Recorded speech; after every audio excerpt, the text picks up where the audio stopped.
greater desire to raise above the challenges that we are faced with globally. It has surely opened our eyes. Going forward, I would really like to see women being placed in legislative positions where policy decisions are made that are in support of women's rights. Emulating what the ILO has highlighted in their 2013 Agenda for Sustainable Development, and it provides a global development framework for action for the upcoming years. You know, it is an initiative that is undertaken both regionally, globally, as well as national components, and it links the ILO centenary initiatives, in particular the future of our work initiatives. And in their agenda, they have highlighted 4 major facets, which include the discrimination, including stereotypes that undermine the access to decent work, low pay and the absence of equal pay, lack of recognition, unequal distribution and undervaluation of care work, violence and harassment, which is I should fully endorse, as well as the lack of accountability. Persons and workspaces need to be more accountable in regards to pushing these initiatives. I think that as women, as mothers, or just as women, have unique circumstances regarding sick children or their homeschool children in circumstances like this pandemic, or on a more intimate level, women have major challenges every month with their menstruation, which a woman may not have control over. These circumstances are not necessarily catered for in existing legislation or in existing collective agreements that exist. And I think that is one area that needs to be looked at. Reforms that is pertinent to helping women in the workplace. I believe we need to revisit our paternity benefits for our fathers. Within the workforce, we have a great appreciation for our mothers and the importance of them bonding with their babies. However, when it comes to our fathers within the workplace, I believe we don't share the same sentiments. From my experience, within the bargaining unit, there are some collective agreements that does not include paternity benefits. Some include 3 days, and some from which I have seen a maximum of 5 days. I believe if we are to truly achieve equality, we must have a conversation about the importance of our fathers playing an important role in their babies or their young one's life. I would say is that just as our mothers are important to raising our children, our fathers are equally important to ensuring that we have a strong structure within our family and within our workforce and a balance in our approach to gender equality. We must play an integral role in shifting what is culturally acceptable, allowing women to understand that it's okay to own a position of leadership. It's okay to break barriers. It's okay to go into vocations and believe that you earned it and you own that position. And understand that there may be some backlash when you assume such role. So you may have to encounter sexual harassment, violence, and other ills. But understand that there's a reason why you keep your chin up. There's a reason why you own that position, and when you do it to your best ability. So firstly, we must move from a cultural shift of believing that there are certain vocations that men should assume and not women. And understanding that when a woman assumes that position, that you have been rightfully placed there, and that you can do the work as good as or even better as what was previously accepted.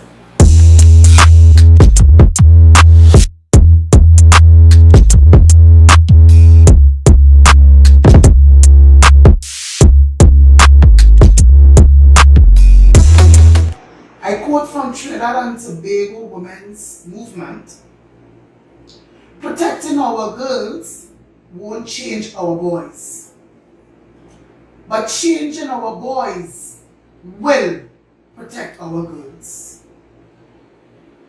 You see, it starts with educating our sons our brothers, our nephews, our uncles, fathers, and grandfathers. Let's save our girls. Sometimes the greatest test of life is being able. To all ladies, remember, you are all powerful, beautiful, brilliant, and proud. Happy International Women's Day 2021. One recent example is the protest of Andrea Barrett, Ashanti Riley, and all of the other women who have lost their lives to violence. You know, you saw where women came together and they stood up to create change. Long ago, it wasn't like that. Women were muted. They were afraid to speak out. You know, we were suppressed. We were voiceless. But today, our voices can be heard. To speak up. Speak up. We need to stop hiding in the closet. If a man is beating you, stop being voiceless. Speak up. We are smart, we are resilient, we are strong. We are the backbone of society, as my mother says. We produce the men, we produce the woman. We produce a home. And as she also says, if you educate a woman, you educate a village. If you give her a fish, she gives you a meal. If you give her a house, she makes you a home. And if you marry her, well, you have found yourself a very good thing. I think there is nothing that a woman could do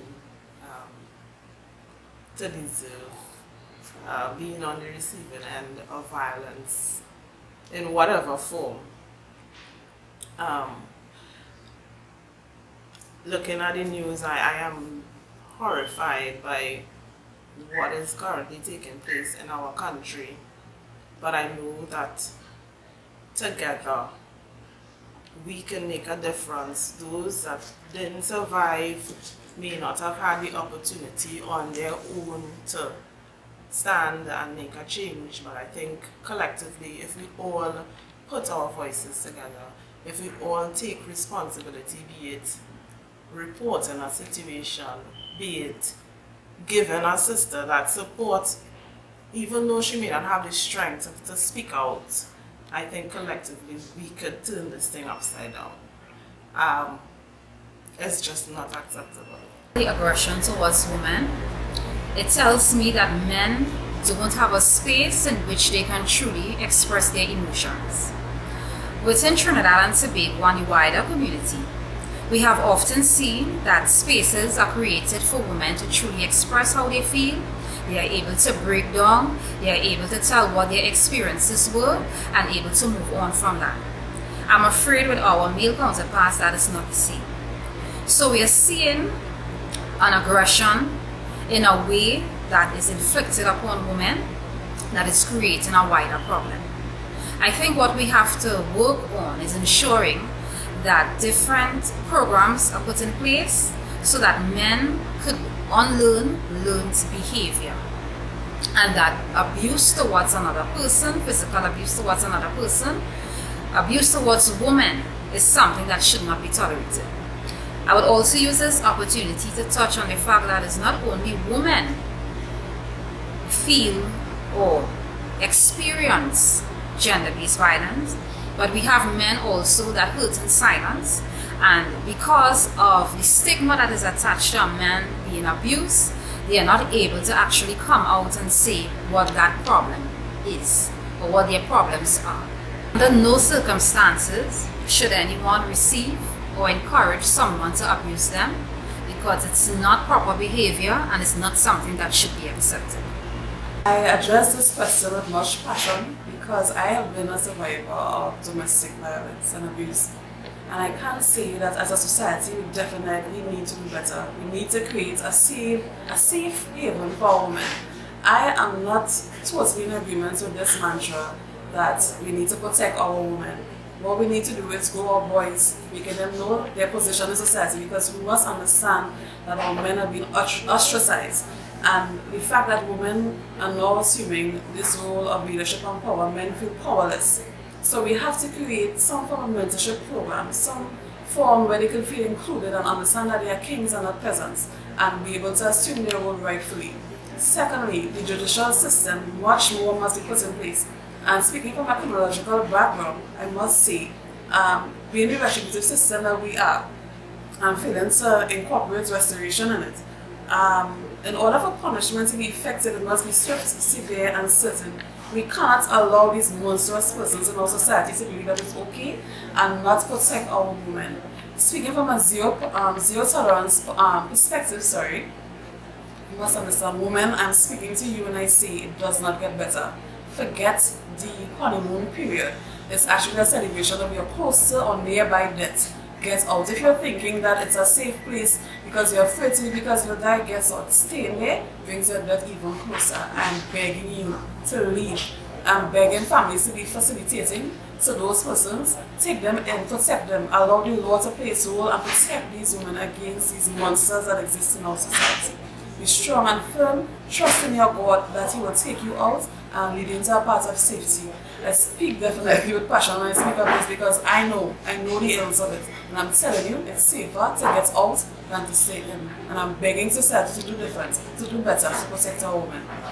My message to the world is no form of violence against women and girls should be tolerated. End that culture of tolerance of violence against women. End impunity. Women, let's stand together. Women have been abused, mistreated, and taken for granted by men long before my existence. I want to tell you, as a woman, we are responsible for accepting what society has taught us to be the norm. When are we going to get up? What are we waiting for to move out of those abusive homes and relationships? Out from those offices of sexual harassment? Move away from dependency when?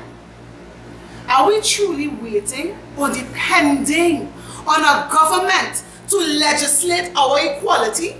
It is time for us to be proactive by taking action against abuse, gender bias, and criminal activities against women. And the time is now.